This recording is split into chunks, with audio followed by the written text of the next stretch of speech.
In John chapter 6, there's John who is an eyewitness of the life of Jesus, like Matthew, Mark, Luke, John. We have 4 accounts of Jesus' life. It's so cool. John records a sermon in John chapter 6 where Jesus loses the crowd. It's like his worst sermon ever. Everybody has the worst sermon ever.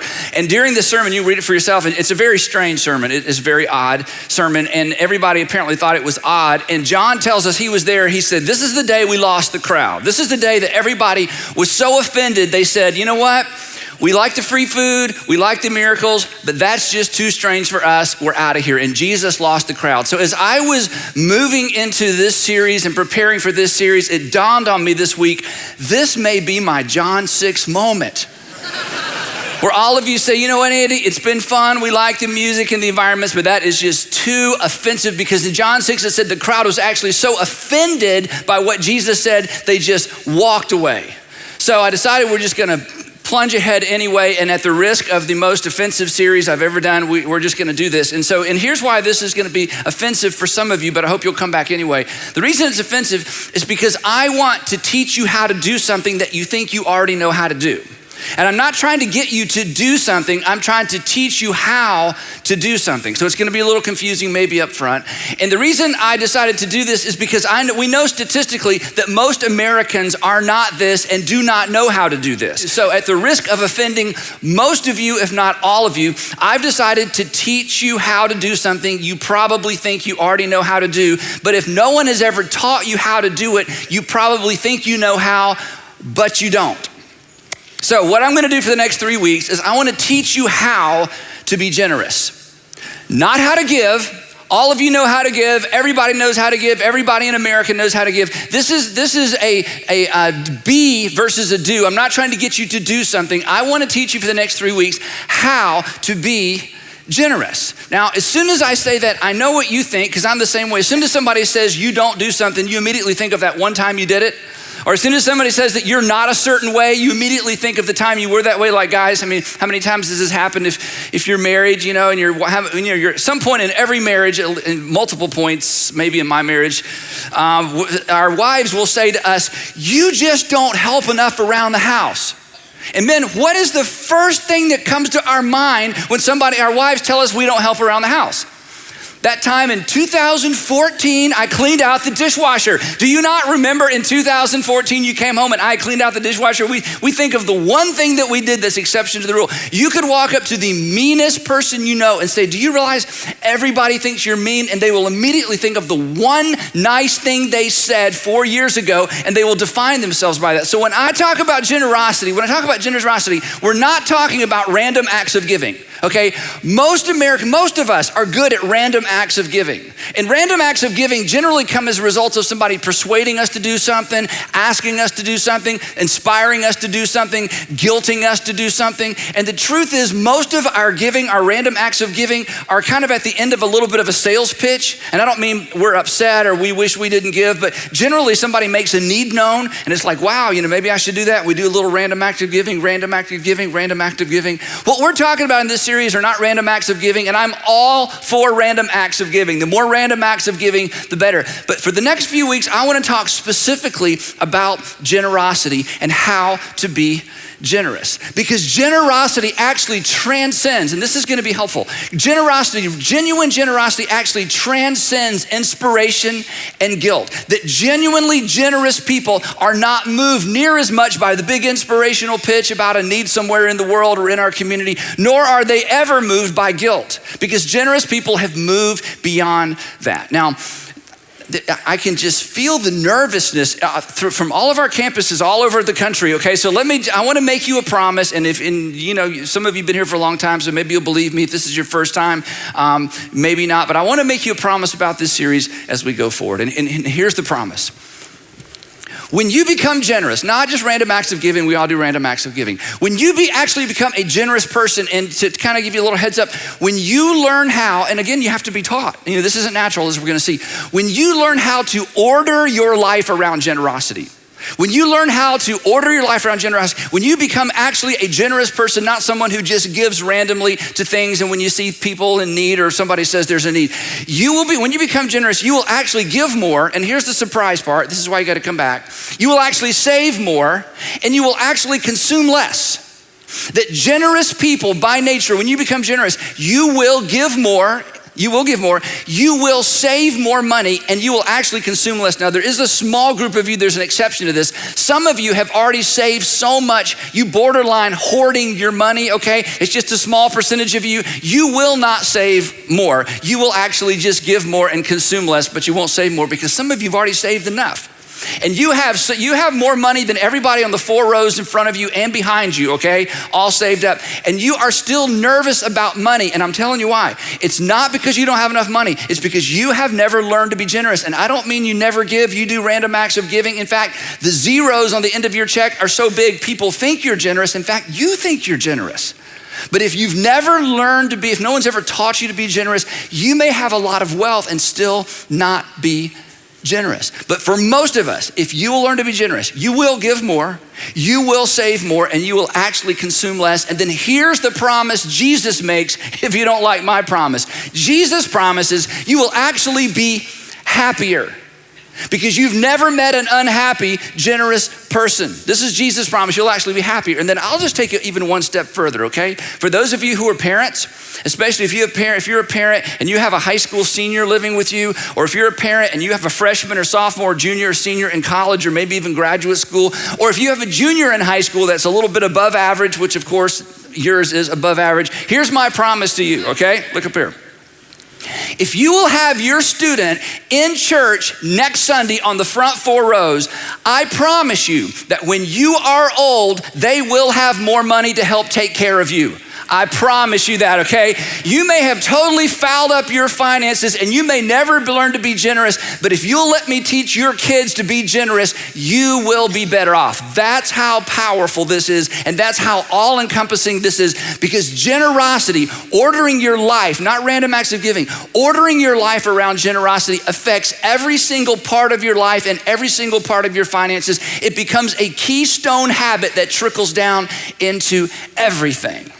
Now, the reason this has to be taught, even though you all think you're generous, we all think we're generous because we can think of all that money that we gave away. The reason that this has to be taught is because generosity is not natural. It's just not natural.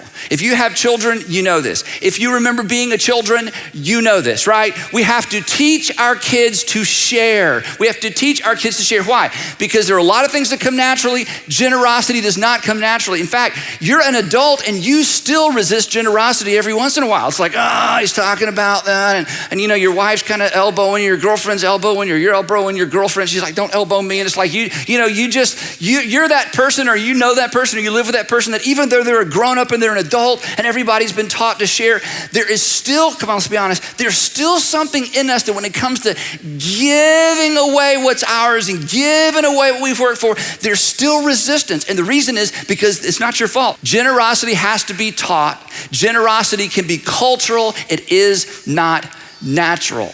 Now, if you want to know what's natural when it comes to money, what's natural when it comes to money is crazy. Crazy is natural when it comes to money, especially in our country. I mean, this is amazing to me, okay? I wasn't raised this way, so this is still crazy to me. Most Americans spend more than they make.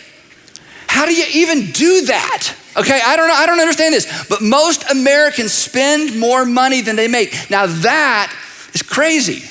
Not only that, most Americans pay interest. I wasn't raised this way either. Most Americans pay interest on things that decrease in value the moment they take possession of them.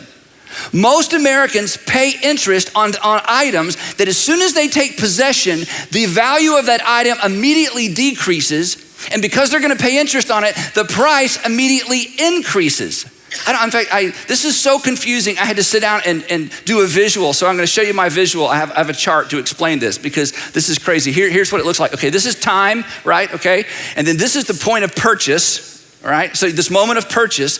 And the moment you purchase something that's gonna decrease in value over time and you're gonna pay interest on it, whether credit card interest or you finance or whatever, here's what happens. Immediately, the cost increases and the value decreases. Now, this is crazy. And we live in a culture where this is so normal that we think it's normal. This is not normal. This is crazy. But here's something that's just as crazy. And if you've been part of one of our churches for a long time, this will make sense. If this is your first time, you've already so offended, you've checked out. But just look back up for just give me 5 more minutes, okay? Here's what's really crazy. We don't feel rich, but we are. We don't feel rich, but we are. But we feel generous and we aren't. We don't really feel rich. Again, there's somebody that could drop into your life from third world country and they would look at your life and say, are you kidding? You're rich. And you would try to explain the financial pressure you feel. And someone from a third world country would listen to your complaints about your financial pressure and they would think you're crazy. We don't feel rich, but we are. But we think we're generous. And as you're about to discover, we really aren't. So having said all that and having stirred the pot, and you may be offended, but you're not bored, okay? It's better to be offended than bored in church, okay? So here's, what do I mean when I say generous? If generosity isn't just random acts of giving, if generosity isn't just the moment, where I take something that belongs to me and give it to somebody else, what do we mean by generosity? So real quick, I'm gonna give you 4 myths. I've already given you 4 myths that I'm gonna give you a definition. Then we're gonna look at something Jesus said, and then I'm gonna ask you to use your imagination, all right? So here's 4 myths about generosity. Number 1, we've kind of covered this. Generosity is spontaneous. I go somewhere and they're raising money for something. I'm like, oh yeah, here's some money. Lady down the street, has a tough time. Family down the street has a tough time. The neighborhood collects money. Oh yeah, here's some money. You find out one of your children at school, somebody in their school's having a tough time, or you go to a fundraiser and somebody talks about something they're doing globally, like here's some money. So that's spontaneous giving. That's random giving. But that's not what we're talking about, because generous people are actually less spontaneous. Generous people are actually less emotional in their giving. And generous people, and this is why I want you to be generous. I want to teach you how.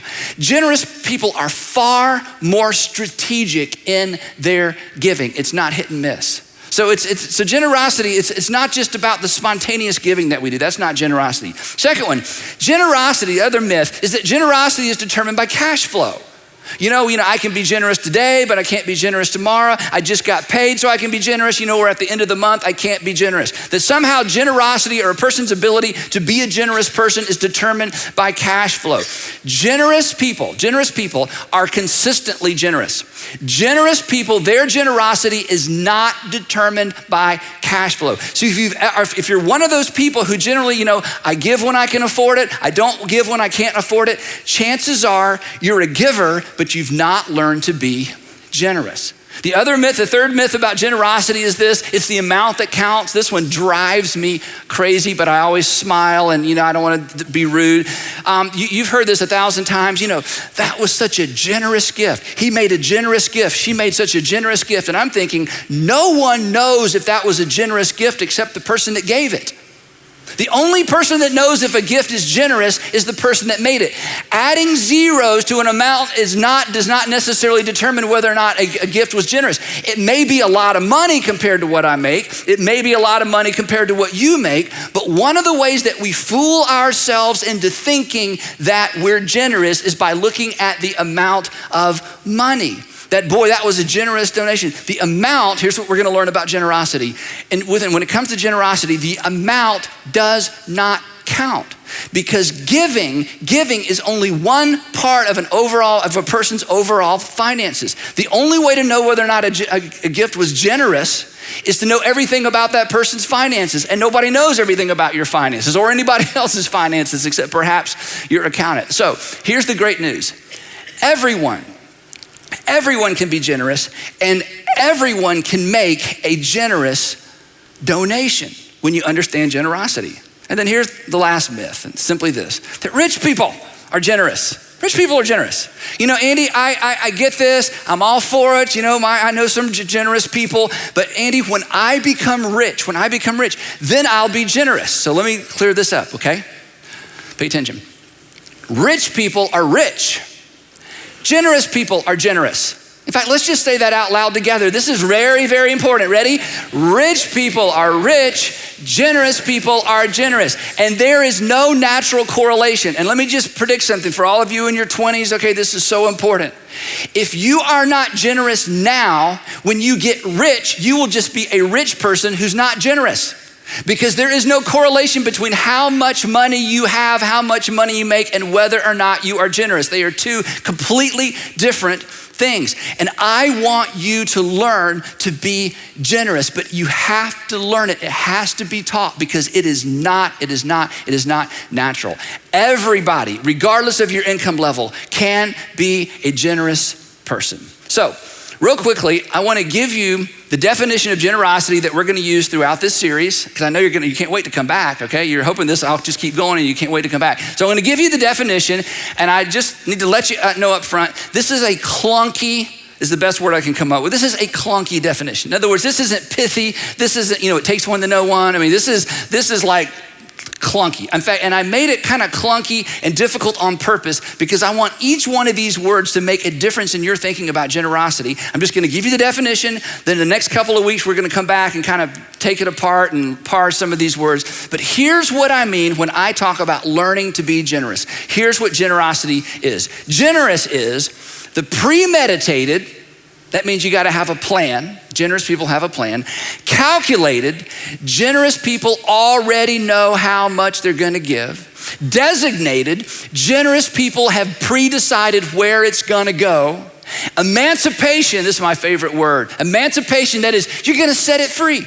Generous people understand that they will, in order not to be possessed by their possessions, they have to realize they're not a possessor to begin with. And generous people understand that when they order their lives around generosity, they are setting free personal financial assets. So this series is not about being generous with your time or generous with your relationships or generous with whatever. This is specifically about being generous with your money. It's the premeditated, calculated, designated emancipation of personal financial assets. Now, if you're saying, where did you get this? I made it up, okay? You're not gonna find this anywhere. I totally made it up because I want us to understand and I want us to slow down and understand what it means, not simply to give, you're all good givers, what it means to live a generous life. Because here's the thing, and here's what I really, really want for you. And if you've been here at any of our churches for a while, or if you've watched for a while, hopefully you've heard this and you know this.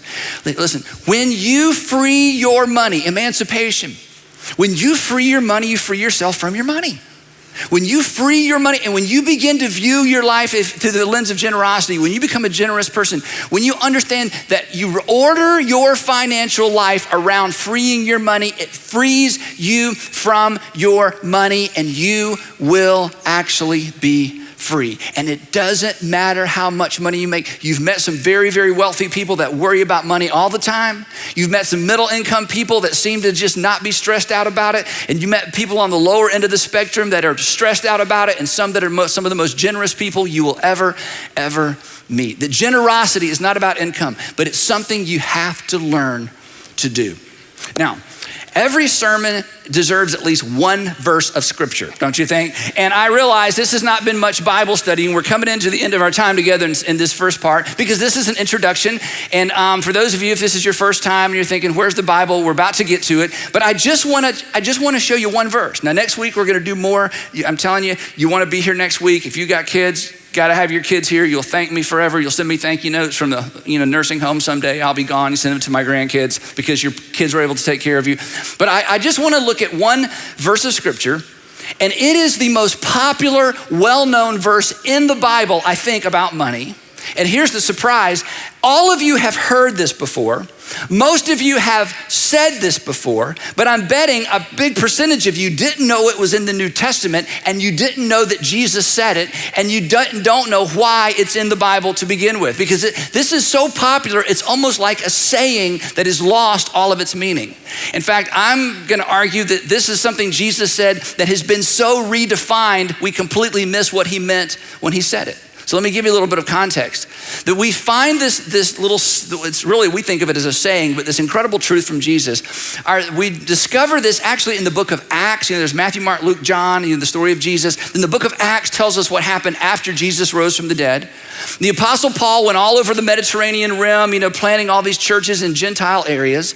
In this particular case, he's in the city of Ephesus. He's leaving Ephesus and he's going to Jerusalem, and he knows he's going to be arrested, and he knows that the people in Ephesus will probably never see him again. It's one of the most emotional pieces of narrative in the entire New Testament. The Apostle Paul is saying goodbye to friends. He's saying goodbye to supporters. He's saying goodbye to church leaders, and he's saying to them, I'm leaving. You'll never see me again. They're begging him not to go. And in this little narrative in Acts chapter 20, he begins to rehearse for them what he did for them. And he talks about his generous life. And he's not bragging. He's just saying, I lived in front of you a generous life. And when I'm gone, I want you to continue to live a generous life. And he gives some details. And then, this is so cool to me, then he throws out this statement that was so familiar to them. He didn't have to say, Jesus one day taught. He throws out a statement that is so familiar to the first century audience, just like it's familiar to us, that when he said it, they were like, oh yeah, we've heard that before. Oh yeah, we've heard that before. Oh yeah, we've heard that before. But they understood what Jesus meant when Jesus said this, whereas for us, it's become a pithy little saying that we oftentimes say when we're giving a gift or we feel good about giving a gift. So here's what the Apostle Paul says. Then I want us to look at this. This is such a powerful, powerful idea. And it really sets the direction for this entire series. So he's at the end of this farewell. He's about to get on a boat. They're never going to see him again. And he's talked about a generous life. And then he says, remembering the words of the Lord Jesus, remembering that the words the Lord Jesus said, in other words, remembering like you already knew this, you've been taught this before, this isn't new information. Remembering the words the Lord Jesus said, it is more blessed to give than to receive. It is more blessed to give than to receive. Now, when you have said this, or when you have heard this, I'm guessing 90% or 100% of the time, it's when you gave a thing in a moment of time and you felt good about it. Or somebody said, hey, thanks for giving that. And you're like, oh, no, I like giving. And somebody says, well, it's more blessed to give than to receive. It's more blessed to give than to receive. Or if you grew up the way I did, it is more blessed. I don't know why they say it that way. It is more blessed to give than to receive. But this saying of Jesus, this is so important, does not refer to a moment in time. This was a reference to a way of living. This was not a reference to a moment in time, and that moment in time when I gave that, boy, I felt so good about giving, and that's not what Jesus is talking about. In fact, let's be honest. You have given things to people before and somebody said, oh, it's more blessed to give than to receive. And you thought what I thought growing up. Yeah, but it's blessed to receive as well, isn't it? I mean, it is blessed to give, and it is blessed to receive, and I'm not always sure it's more blessed to give than to receive. I'm thinking they're maybe equal, and sometimes receives better, and that's because we hear these words and we think about a moment in time transaction. Now listen to this, and I'm almost done, listen. That's not what Jesus had in mind. What Jesus was talking about, the little word blessed, it's the same word that we find in the Beatitudes. Remember we did the happy series? That this kind of blessed really means happy. And you sow and you reap your way into happy. That it is an outcome of a lifestyle. And what Jesus was referring to, and when you read it in context, what Paul was referring to is this. He's saying, if you live a generous life, not have moments of giving, but if you live a generous life, if you order your life around generosity, you will be happy. Happiness is an outcome of a lifestyle of generosity. Essentially, he's saying this. Happy is the person whose life is ordered around giving rather than receiving. Happy or happier is the person whose life, not a moment in time, not a transaction, not a, okay, I'll give, or okay, I'll give a little more. That's all good, not random acts of giving. Happy, blessed is the man or woman, the teenager, the kid, whose entire life is ordered around giving rather than receiving. Now, at this point in the message, I know some of you are thinking, and I understand this, okay? Andy, how many weeks is this? Okay, because I think I have something to do for the next, would you say 2 more weeks? I'm pretty sure we have something to do, and hopefully you'll do something a little more practical, something that'll help my wife or my girlfriend or my boyfriend, but no more money thing, okay? So I understand that, but here's just everybody relax. I can't make you do anything. let's be honest, you don't do half the stuff I ask you to do anyway, okay? So you don't need to be where you walk out of here all the time going, I ain't gonna do that. So you're good, okay? Just come back in the next couple of weeks. And honestly, if I could be honest, I wish all of you would sit on the front row next week, okay? I think that would really help us all kind of be eyeball to eyeball on this. So you can just relax. You don't have to worry. I'm really not trying to get something from you. I just want you to I want to teach you to do something. If we just want something from you, I'm telling you, somebody with a microphone and pictures of children, we can get money. I mean, people know how to sell giving to you. In fact, the reason some of you don't enjoy giving, you feel like you're being sold over and over and over. You have to be inspired. You have to be motivated. You know, you have to see pictures and you're finally tears in your eyes. You're finally writing a check. This is not about that. This is way better than that. And so you have permission to ignore me, but you owe it to yourself because I'm telling you, okay, this is the offensive part.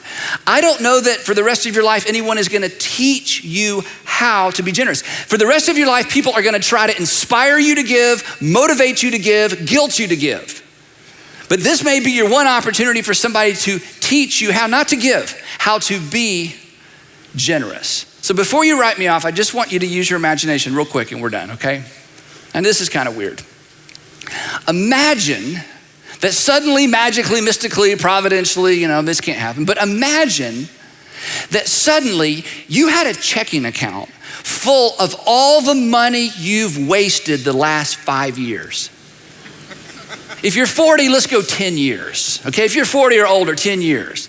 That suddenly, and by wasted, you define wasted. I'm not gonna tell you what waste is. You define, you know, maybe you should have kept that car longer. Maybe you didn't need a couch. Maybe you think of all the shoes. I mean, whatever you look back, I don't wanna say too much because I don't want you to feel like I'm condemning you or your lifestyle or whatever you did. It could be a habit. It could be a gambling thing. It could be, I don't know. You just think about those regretful purchases or after a season of time, you look back and go, oh my gosh, if I could have a dime for every, you know, if I could just go back. I just want you to imagine, just use your imagination. You have a checking account full of all the money that you considered wasteful spending, dumb investments, whatever it might be, that boat. Why didn't I listen? I bought a boat. Oh, I regret the day. What? All the it's in a checking account. And you can't spend it. You have to give it away.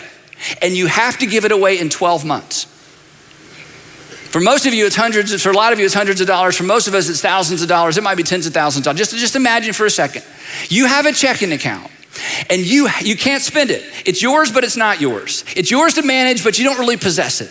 You can't do anything to benefit you, but you've got a checking account and all you can do with this money is give it away. You don't have to give it away immediately. You have a year to give it away. Wouldn't that be fun? Wouldn't that be fun? You know, they're down the street trying to raise $800. You're like, $900, done. You know, at school, they're doing something and you're writing checks and they're like, whoa, are you rich? And you're like, no, I'm not rich. I just can't spend this money on me. And I woke up one day and there was an angel at the end of my bed and said, hey, you got to spend this money on somebody else. And I'm so grateful. I'm so grateful. And you know what? You wouldn't be possessive. You wouldn't be regretful. I'm telling you, you would experience the joy of living a generous life. So here's my question. Why not just do that going forward? Because I'm gonna teach you how. I'm gonna teach you how. You can do this. You've already screwed up the last 5 years of dumb whatever you did with your money and you would love to have it back. You would love to have it back. And you would love to have it back even if you couldn't spend it on you. So don't do that again for another 5 years. Don't do that again for another 10 years. I want you to learn to be generous. Because it's a powerful, powerful, powerful thing. And you can learn and you'll save more and you'll spend less and you'll have more joy in your life. And Jesus said, you don't have to believe me. Jesus said, you'll be happy. By the time I was 30 years old, I had given away 2 cars. I was in graduate school. I had this big old clunker car. It was my family's car, my parents' car. They gave it to me to go to graduate school in Dallas. And I mean, you could put everything you owned in this car. It was so big. It was not cool. Nobody wanted this car. It was bad color. I don't want to say what color it was in case you have a car. It was all bad, It was a big family car and it was just me, the single guy going to graduate school. Okay, in fact, in graduate school, people would kid me, Andy, you got the family car? Where's the family? That's what they would say to me because this car was so big. It was such a family car. And while I was in graduate school, there was a family that had a really, really difficult time. Had 3 kids, just tough time. And I decided, gosh, and they lost their car. And so I decided to give them my car. I'll never forget, I called my dad. Now let me just say this, stop real quick, okay? Because this is so important. I bought lots of cars in my life. When I think back on purchasing all the cars I purchased, there is no emotion associated with any of those purchases, zero. I have 3 kids. I mean, I've bought so many cars. When I think about buying cars, nothing goes, I'll never forget driving out of the showroom in my Ford F-150. I mean, it's not emotional, you know? It's a truck, you know, it's what I drive, okay? But I'm telling you, I can hardly tell these 2 stories without it being emotional. I want you to understand what it means to live a generous life. So I called my dad, I said, Dad, it's family at seminary, you know, da-da-da-da. I said, they need a car. I want to give them my car. My dad said, well, it's your car. If you want to give it away, what are you going to do? I said, I don't know, but I just want to give him my car. He said, okay. Because I was raised to be generous. I mean, this is easier for me than it will be for you because I was taught early to be generous. He said, what are you going to do for a car? I said, I don't know. He said, how are you going to get home? I said, I guess hitch a ride with, you know, or maybe fly, you know. He said, well, it's your car if you want to give it away. I'll never forget driving over there to their house because they were one of the families that would kid me about, hey, you got the car, where's the family? I said, hey, I've prayed about this and I know this is kind of crazy, but here's the keys. You can have my car. What? I said, yeah, you can have it. Like, who gives away a car? What graduate student gives away a car? And let me tell you, okay, it's not because I was rich. It's because I was generous. And if you dropped in on my life at that point, nobody in this room would say, dude, you were so rich. No, I was generous because you learn to do this. So a few years later, I was 30 years old. Good friend was back in Atlanta. His wife wrecked the car, totaled the car, no insurance, you know, it was kind of her, it was her fault, big issue. Now they don't have a car, they've got 4 kids. He's looking for a car and trying to figure this out. And I've been saving money because when you're generous, you save. If you have a hard time saving, I know this doesn't make any sense, you gotta come back. If you have a hard time saving, you need to learn to be generous. It is a keystone habit, it will affect all of your finances. So I'm a saver, it's easy. And they're trying to buy a car, not an expensive car, basically a replacement station wagon. Remember those? You know, this is years ago. And I thought, well, I could just buy him a car. So I went to him as a good friend. I said, I know this is awkward. It's kind of crazy, but you know, look, let me just buy you a car. He'd already found one. He's trying to figure out how to finance it. You know, it's going to be on. I said, no, let's just go down there and I'll just buy it for you. And he's looking at me. I said, no, really. I want to do this. I bought him a car. I'm telling you, there is more joy and there is more emotion around those 2 car stories than all the other cars I've purchased combined. You say, well, Andy, you bragging? No, I dare you to become generous. It's awesome. And here's the thing, giving away cars, that's crazy. Let me just tell you, and then we're done. Jesus says not to be generous is crazy. Don't miss next week. Jesus says to live any other way, those are the crazy people. Those are the people without a clue. Those are the people that are living in la la land. It is the men and women, the man and woman, the child, the single, the college student, the rich, the poor, the in-between. It's the person that learns to live a generous life. Those aren't the crazy people. Those are the people who live with their eyes wide open. So you have to choose your crazy. But before you do, you need to come back next week for part 2 of Crazy Like Us.